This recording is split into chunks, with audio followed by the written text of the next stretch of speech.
Assalamualaikum warahmatullahi wabarakatuh.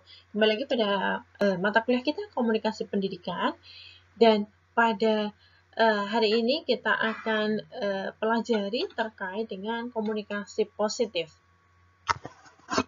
Ya, komunikasi positif. Apa itu komunikasi positif? Nah, ini yang sebelumnya kita telah pelajari tentang komunikasi verbal dan juga non-verbal. Kita sekarang ke poin komunikasi positif, positive communication. Nah, di sini ada statement bahwa semakin tinggi komunikasi positif seseorang, di sini disampaikan di dalam sebuah keluarga, jika komunikasi positif itu terjalin dengan baik, maka semakin tinggi pula asertivitas yang dimiliki oleh anak tersebut. Atau dalam case ini adalah student, siswa. Ketika jalinan keluarga itu memiliki komunikasi positif yang tinggi, maka itu berimpak positif terhadap attitude ataupun perilaku asertif anak. Sebaliknya, semakin rendah komunikasi positif yang terjalin di antara keluarganya, di rumahnya, itu akan semakin rendah pula asertivitas yang dimiliki oleh anak di sekolah. Sampai di sini kemudian terbesit di benak kita, apa itu komunikasi positif, apa itu komunikasi, apa itu perilaku asertif. Ya, dua ini ya, komunikasi positif itu apa, kemudian perilaku asertif itu apa. Silahkan dituliskan di note masing-masing bahwa komunikasi asertif itu, komunikasi positif itu apa, kemudian perilaku asertif itu apa. Baik, semakin tinggi komunikasi positif yang terjalin, yang tadi ya, bahwa kita harus tetap memunculkan atau menjalin sebuah komunikasi positif di dalam sebuah keluarga, karena itu untuk anak di kemudian hari. Dia akan memiliki potensi-potensi positif, nilai-nilai positif yang senantiasa dia pegang sampai dia nanti dewasa. Nah, ya, perilaku asertif adalah perilaku individu untuk mengungkapkan keinginan, kebutuhan, perilaku, perasaan, harapan, pendapat diri sendiri secara tegas dengan jujur apa adanya sesuai dengan hal dan kewenangan individu tersebut tanpa melanggar hak orang lain, tanpa melanggar rules yang ada. Kita akan bahas komunikasi positif orang tua ke anak. Sebenarnya apa itu komunikasi positif? Betul sekali bahwa komunikasi yang mampu mengembangkan potensi positif anak di dalam waktu yang dekat maupun di jangka waktu yang cukup lama. Dan tentu itu juga tidak terlepas dari komunikasi efektif yang dijalin oleh orang tua saat berada di lingkungan keluarga, family environment. Itu menjadi hal yang utama, karena fondasi pendidikan anak adalah ada di keluarga. Mulai dengan ketauhidannya, mulai dengan social humanity yang dimunculkan, dididik dari keluarga tersebut. Positive telecommunication itu dibangun untuk membentuk jalinan, ini ya, engagement, keterikatan antara anak dan juga orang tua itu harus dimunculkan sejak dari usia anak-anak.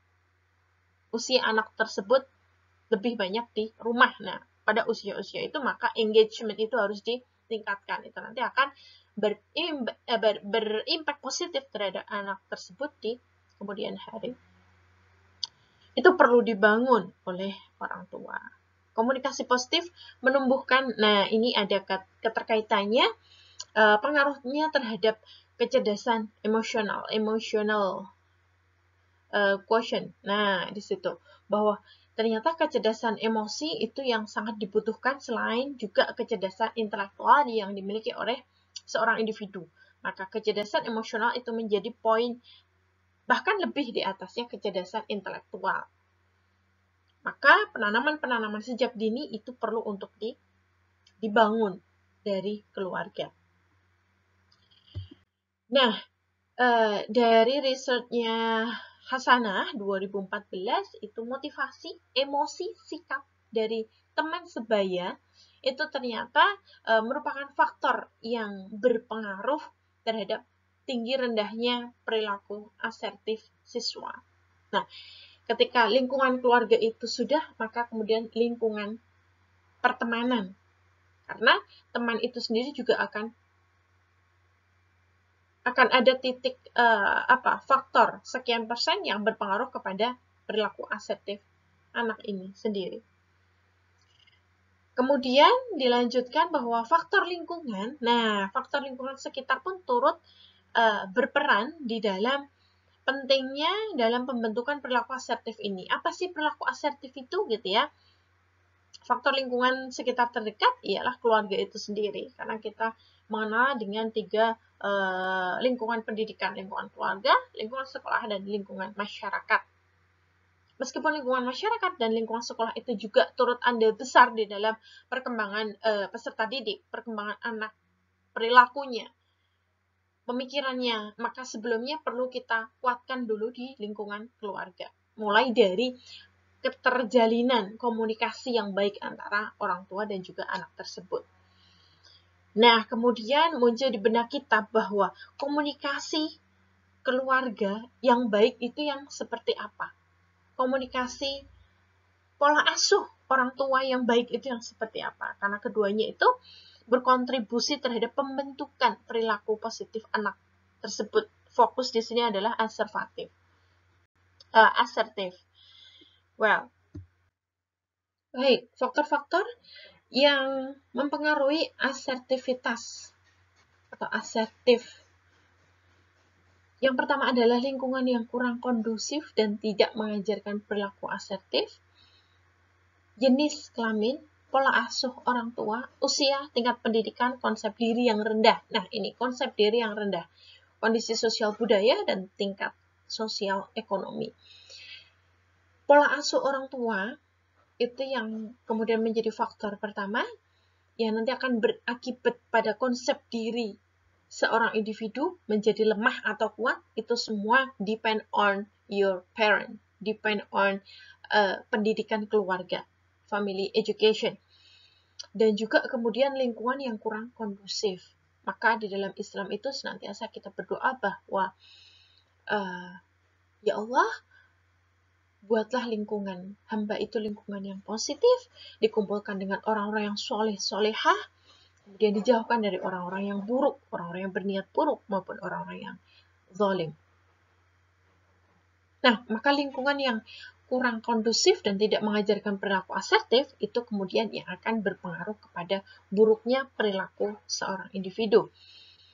Tidak adanya confident misalkan, kemudian tidak open-minded, dia sulit percaya pada diri sendiri, sulit untuk menyampaikan pendapatnya di muka umum, sulit untuk menyampaikan pendapatnya di tengah-tengah keluarga karena takut akan ancaman dan lain sebagainya. Maka kondisi selain itu juga dipengaruhi oleh usia yang belum stabil misalkan, kemudian kondisi sosial masyarakat, yang kemudian sebenarnya kondisi sosial masyarakat itu bisa menjadi suatu media pendidikan untuk anak ketika orang tua itu menggunakan atau menggunakan space itu untuk menjadi ranah pendidikan atau banyak value yang bisa kita jelaskan kepada anak tersebut ketika sosial budayanya memang tidak mendukung, misalkan demikian. Kemudian bisa diambil dari berbagai perspektif sosial budaya yang buruk, maka kita bisa menanamkan atau mengajari putra-putri untuk sosial yang buruk. Kenapa itu bisa terjadi? Itu kita educate putra-putri kita itu. Kemudian tingkat sosial ekonomi. Nah, ada sebuah keluarga yang kemudian tingkat sosial ekonominya memang sedang di taraf rate down gitu ya, di buruk gitu. Nah, maka itu bagaimana mengedukasi putra-putri, menjelaskan adanya keterbukaan terhadap putra-putri sehingga putra-putri juga akan tahu kondisi keluarga yang sesungguhnya. Hingga dia bisa mengerem, memahami akan orang tua tersebut. Tidak malah kita menyembunyikan sehingga kita tertutup dengan anak. Nah, kita harus terus open, adanya keterbukaan, dan juga kita mengambil sebuah value dan memberikan penjelasan yang detail kepada sampaikan ada 8 di situ. Ada 8 di sebelumnya tadi. Apa sajakah itu?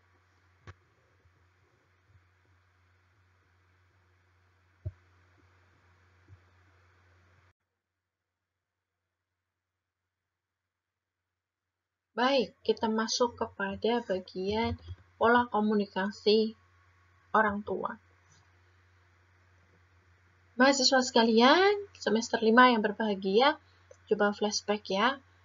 Bagaimana komunikasi Anda dengan keluarga, dengan your parent di rumah kalian. Cara orang tua berkomunikasi dengan anak menentukan cara anak berkomunikasi dengan lingkungannya.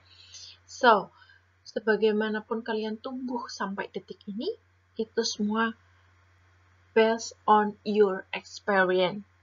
Nah, pengalaman yang pertama adalah pengalaman kalian hidup, tinggal dengan keluarga di rumah. Kemudian yang kedua adalah bagaimana kalian tumbuh kembang di lingkungan kalian bersama peer teman sebaya. Kemudian juga yang ketiga adalah bagaimana kalian berkembang di level pendidikan mulai dari SD sampai di perguruan tinggi ini. Nah, itu semua menentukan. Seperti yang kita bahas sebelumnya, bahwa connecting the dot. Nah, itu ya, kita menghubung-hubungkan satu titik dengan titik yang lain.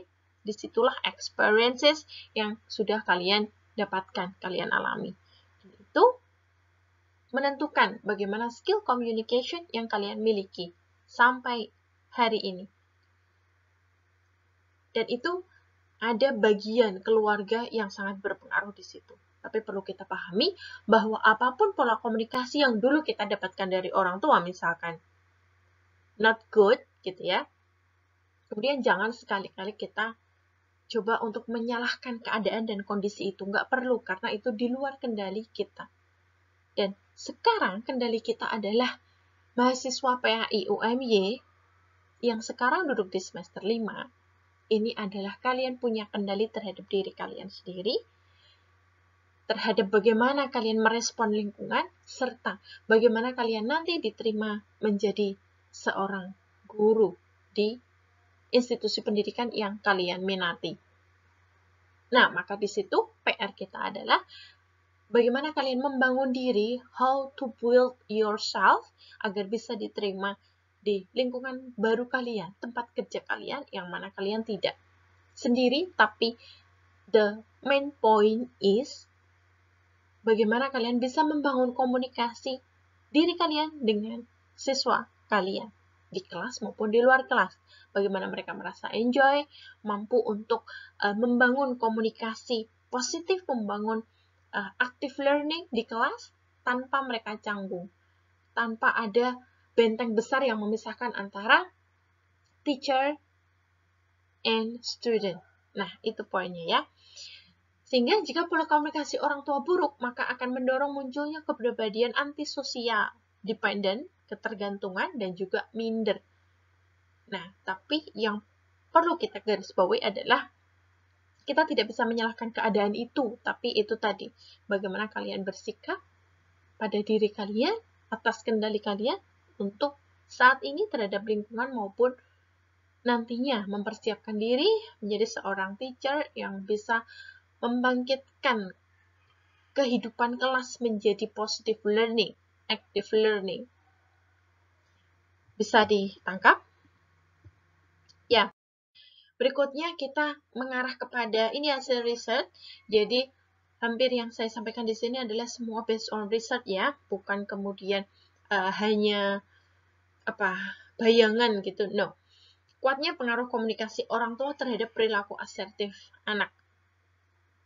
Nah, di sini mendapatkan hasil bahwa komunikasi interpersonal orang tua dan anak itu berpengaruh terhadap pengaruh positif anak maupun pengaruh positif siswa. Jadi Ramadhani ini meneliti bahwa bagaimana siswanya di kelas tersebut gitu. Ternyata memang siswa-siswa yang kemudian dependent, adanya ketergantungan, kemudian minder, mindset yang tertutup gitu ya, itu adalah kurangnya engagement antara orang tua dan juga putranya di rumah, sehingga komunikasi interpersonal pun tidak terjalin dengan baik. Duduk bareng, saling memahami, gitu ya. Kemudian yang menjadikan pertanyaan kita, komunikasi positif yang seperti apa yang bisa orang tua jalin di rumah. Nah, itu yang pertama adalah bagaimana respect each other, menghormati satu sama lain, meskipun terhadap putra-putrinya, dan juga memupuk motivasi. Meskipun dia mendapatkan nilai yang buruk, tapi kita mencoba untuk menggali. Gimana gitu perasaanmu gitu ya. Gimana gitu. Mereka sedih atau mereka biasa-biasa saja. Nah, itu perlu kita untuk menggali bagaimana respon mereka terhadap kondisi mereka saat itu gitu. Kemudian nanti ketika mereka welcome terhadap kehadiran kita, itu buktinya itu sebagai indikator bahwa adanya engagement, keterikatan. Nah, kemudian di situ mereka akan menjelaskan lebih jauh. Nah, itu kita jangan blame ya, tapi kita mengikuti alurnya. Kemudian kita memberikan value, pengarahan, suggestion gitu, dan juga berkomunikasi seperti bagaimana mengalirnya gitu, sehingga kita tetap menghormati, memberikan saran, menangkap gitu ya apa yang sedang mereka rasakan dan apa yang dia inginkan tuh sebenarnya apa gitu, sehingga in the last sentence misalkan tuh kita berikan suggestion. Wah, berarti harus lebih rajin lagi nih gitu misalkan. Wah, berarti kok masih kurang, bukunya masih kurang, besok kita coba jalan-jalan ke toko buku. Nah, seperti itu. Jadi itu salah satu contoh komunikasi positif terhadap anak. Sehingga sampai dia dewasa, dia akan merasa senang dan terbuka terhadap orang tuanya. Bukan malah sebaliknya. Well, next. Nah, kemudian proses komunikasi antara orang tua dan anak dalam menanamkan perilaku asertif berlangsung secara tatap muka dan berjalan dua arah. Nah, jadi komunikasi yang terjalin antara dua individu, usahakan itu adalah tatap muka dan dua arah, jangan sampai satu arah. Kamu harus gini, harus gini, harus gini, itu berarti satu arah. Tapi untuk mencoba menggali, how do you feel, gitu ya, what do you think, nah itu adalah komunikasi dua arah, as pingpong. Nah, gitu ya. Jadi analogi sebuah komunikasi itu pingpong dan bowling. Kalau bowling itu satu arah, tapi kalau pingpong itu dua arah. Itu yang perlu dijalin. Next, ketika orang tua mengkomunikasikan pesan-pesan yang berisi nilai-nilai positif seperti tadi suggestion, nasihat, maka secara tidak langsung akan mempengaruhi perilaku anak ke arah yang positif. Nah, komunikasi berjalan dengan adanya interaksi di antara orang tua dan anak. Keterjalinan itu yang menjadi penting. Engagement, keterikatan antara orang tua dan anak itulah yang penting. Sehingga ngobrol di rumah itu adalah suatu hal yang penting. Tidak kemudian di kamar masing-masing, dengan gadgetnya masing-masing, dengan pekerjaannya masing-masing. Sehingga ya sudah, ketemu cuma pas makan, itu aja nggak ngobrol dan lain sebagainya. Maka komunikasi yang kemudian memiliki pesan-pesan yang positif, itu yang kemudian menjadikan sebuah penguatan dari anak itu sendiri. Dan akan menjadi pegangan dia di masa kemudian, bahwa mereka di rumah tuh merasa dihargai gitu, bahwa dinyatakan bahwa diri dia itu ada. Mulai dari apa? Mulai dari bertanya, bagaimana pendapatmu? Apa yang sedang kamu rasakan? Gimana di sekolah tadi? Gimana PR-nya tadi didiskusikan nggak di sekolah? Gitu. Enggak lah, kenapa tidak? Misalkan kayak gitu. Kok pulangnya lebih awal gitu. Jadi hal-hal yang positif itu yang kemudian bisa digali tanpa kita menyalahkan. Tapi bukan kemudian kita menghalalkan sebuah keburukan, tidak. Tapi kita memberikan suggestion bahwa ini baik, ini tidak. Kamu harus bagaimana agar nanti mendapatkan hal yang baik, misalkan demikian. Proses komunikasi berjalan cukup baik walaupun tidak semua pesan dapat seketika mempengaruhi perilaku ataupun tindakan anak. Untuk berperilaku positif karena memang membutuhkan waktu. Nah, perubahan tingkah laku anak itu butuh waktu yang sangat panjang.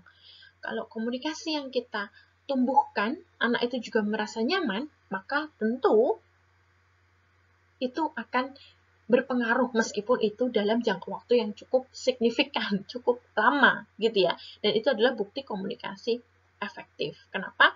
Karena pesan yang disampaikan itu tidak ada hambatan. Dan dalam proses adanya perubahan tingkah laku yang positif, perilaku, sikap, kemampuan anak untuk menjadi positif, itu semua sudah masuk kepada diri anak tersebut. Kemudian bagaimana dia mengolahnya, itu pastikan bahwa tidak ada pesan dari orang tua yang terhalang-halangi. Sehingga itu bisa dikatakan sebagai komunikasi efektif. Next. Faktor yang mendukung tersampainya pesan dan nilai-nilai yaitu intensitas engagement, quality time for parent with students. Gitu ya. Jadi adanya intensitas komunikasi yang sangat banyak untuk meluangkan waktu untuk melakukan itu. Ibu maupun bapak itu punya persentase yang sama untuk melakukan itu. Kemudian tadi lingkungan sekitar. Sehingga itu semua akan membawa anak kepada pribadi yang baik tentunya. Gitu di kemudian hari. Karena lingkungan juga sangat berpengaruh.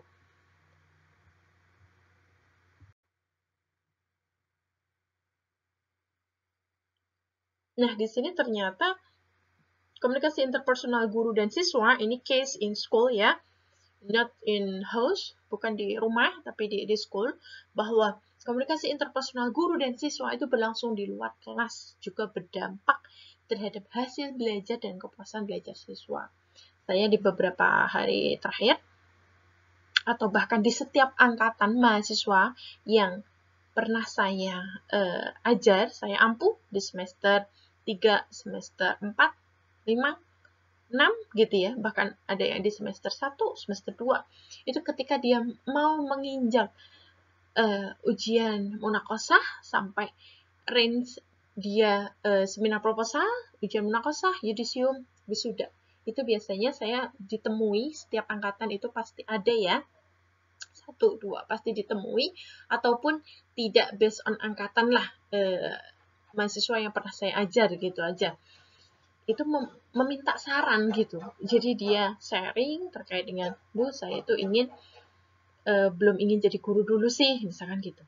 Saya ingin mau lanjut S2 nih, Bu, itu gimana ya gitu. Jadi hal-hal yang demikian yang diungkapkan kepada saya gitu. Entah itu adalah hasil dari interpersonal communication saya di kelas dengan para mahasiswa, kemudian dia merasa nyaman dan dia menyampaikan hal tersebut terhadap how to the next gitu. Apa langkah mereka berikutnya dan harus seperti apa. Dia meminta dan bertemu saya, menemui saya gitu.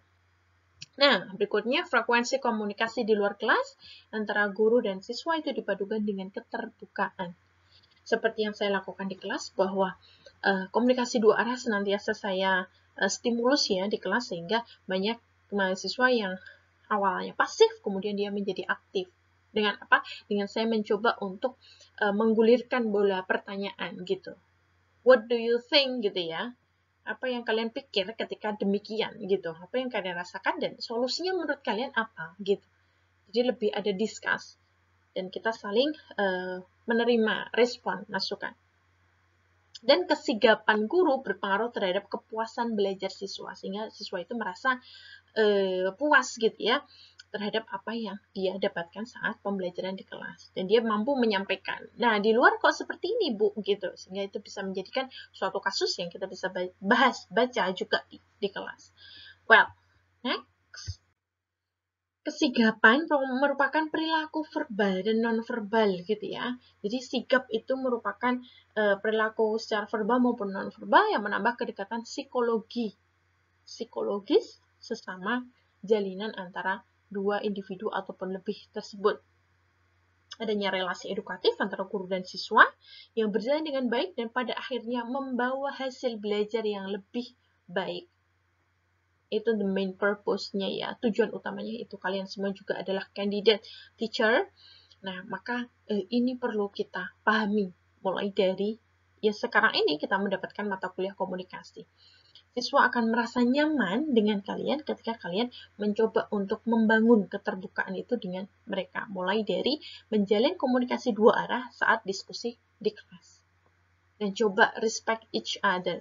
hormati, pahami apa yang menjadi respon mereka terhadap statement yang kalian stimulus di kelas. Kedekatan psikologis ini misalnya ditandai dengan bersendau gurau. Selain ada pembelajaran yang formal, itu kita sisip-sisipi hal-hal yang membuat siswa itu kemudian merasa senang gitu ya, tidak tegang gitu, yaitu dengan bersendau gurau, humor, sekedar untuk meruntuhkan benteng psikologis yang biasa terbangun antara guru dan siswa, pimpinan dan bawahan, seperti itu.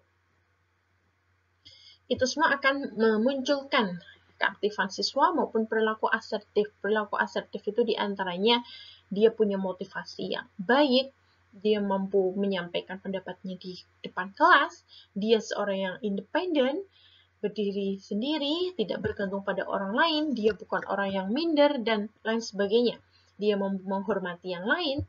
Kemudian ada hubungan yang signifikan antara komunikasi interpersonal dengan perilaku asertif.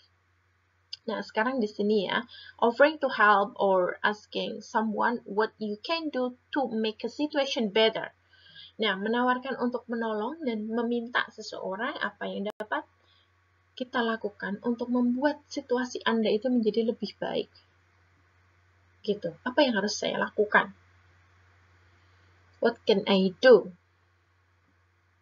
Nah, ini bukan berarti menerima semua larangan gitu ya, bukan ya. Tapi kita mencoba untuk sharing the responsibility, mencoba untuk sharing terkait dengan tanggung jawabmu ketika kamu mendapati A, maka tanggung jawabmu itu apa gitu. Ketika kamu dapat B, maka apa? Kemudian yang muncul, responsibility apa yang muncul di depannya. Nah, oke, ini ada 15 ya. Coba untuk bisa dibaca, ini adalah 15 prinsip komunikasi positif. Banyak sekali yang bisa kita ambil di sini, silahkan bisa didiskusikan. The next one, positive communication and negative communication. Ini hal-hal yang sangat penting sekali. Semua nomor di sini penting, tapi coba kita bahas 1, 2. Yang mana mau kita ambil?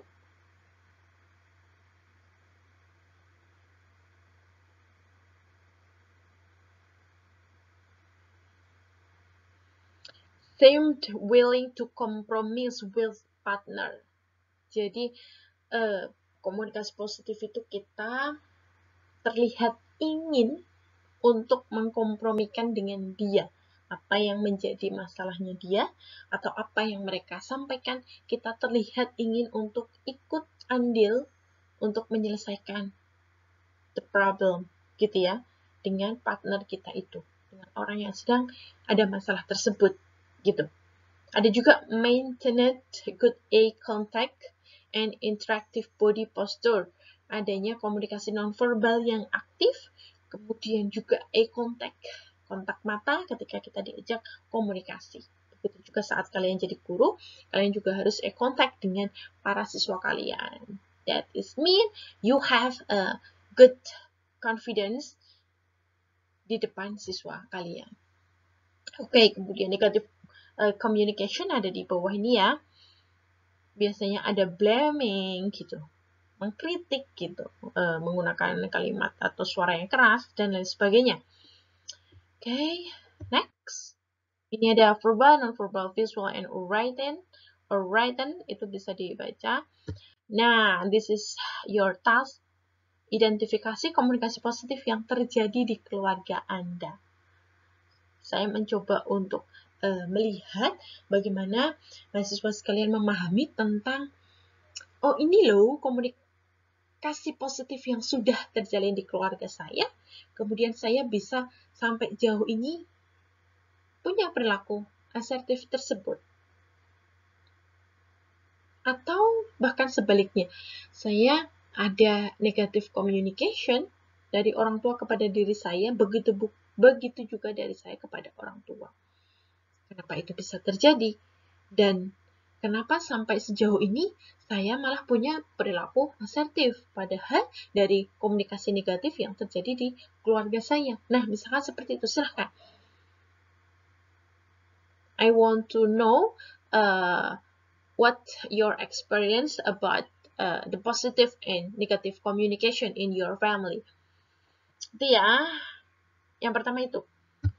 Yang kedua adalah, nah, saya ingin melihat bahwa para mahasiswa saya semuanya ini, kita tahu sendiri bahwa di PAI UMY tidak ada mahasiswa lulusan PAI yang nganggur. Kenapa?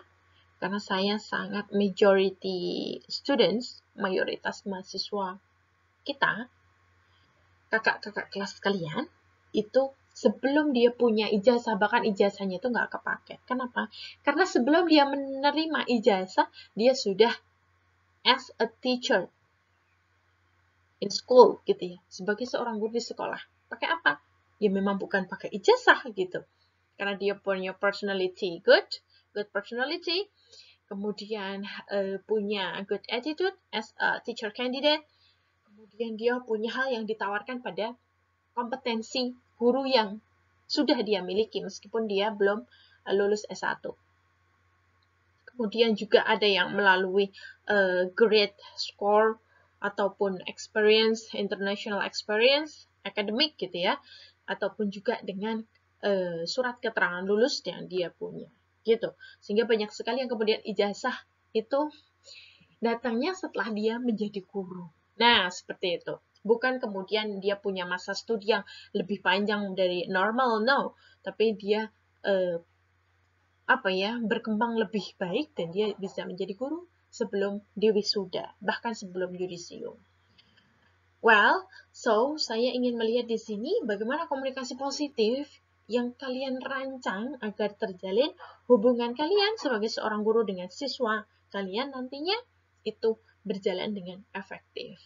Well, itu ya. Terima kasih mahasiswa sekalian. Saya tutup.